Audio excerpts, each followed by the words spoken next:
kaan rabbi isinirraa fuudheera, kaan mana hidhaa galeera.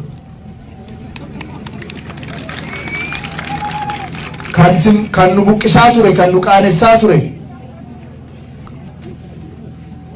kan faallaa nutti deemee waraana nutti bobbaasaa ture, kaan qaallitti jira, kaan immoo rabbi fudhate isin beektu.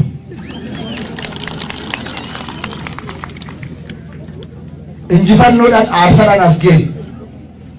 Mootummaan naannoo Oromiyaa injifannoo kana lafa qabsiisuudhaaf kallattii maraan jiruuf jireenya uummata keenyaa jijjiiruudhaaf karoorsee xiyyeeffatee hojjechaa jira.